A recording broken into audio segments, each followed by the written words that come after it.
Bonjour les amis. On retrouve l'évangile de Jean, mais cette fois-ci au chapitre 12, qu'on a très peu pratiqué jusqu'à maintenant, les versets 44 à 50. Jésus proclama « Qui croit en moi, ce n'est pas en moi qu'il croit, mais en celui qui m'a envoyé. Et celui qui me voit, voit aussi celui qui m'a envoyé.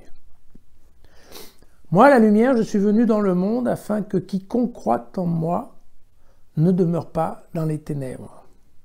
Si quelqu'un entend mes paroles et ne les garde pas, ce n'est pas moi qui le juge.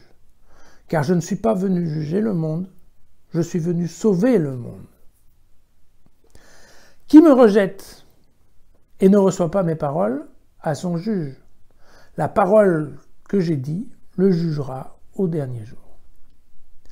Je n'ai pas parlé de moi-même, mais le Père qui m'a envoyé m'a prescrit ce que j'ai dit, ce que j'ai à déclarer.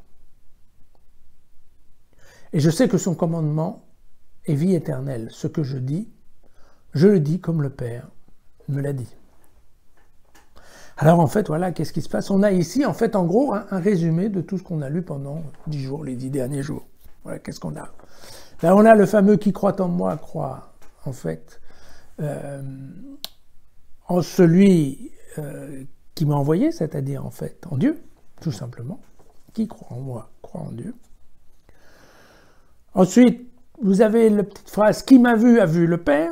Vous vous souvenez de la discussion avec Philippe, « montre-nous le Père ».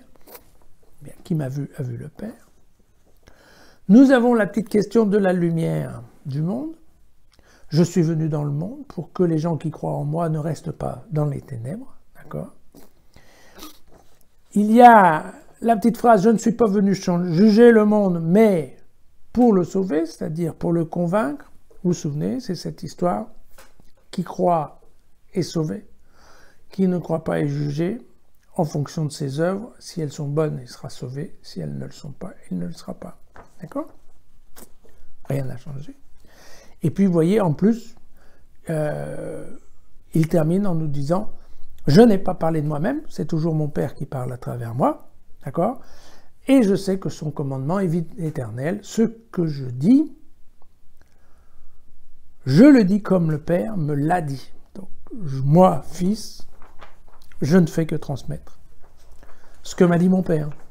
D'accord ? Donc, vous voyez qu'il ne manque là, dans cette liste-là, il ne manque que l'histoire du pain de vie, qui n'est pas là, et puis la question du chemin qui mène au Père. Voilà. Je suis le chemin et la vérité et la vie. Donc, vous voyez que tout ça n'est pas là.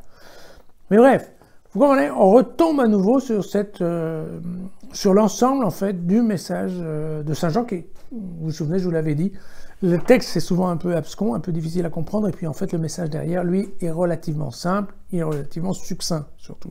Et donc, vous voyez que si on retient, en effet, ces simples éléments-là, on a une vue tout à fait synthétique et tout à fait bonne, en fait, de ce que nous dit Jean.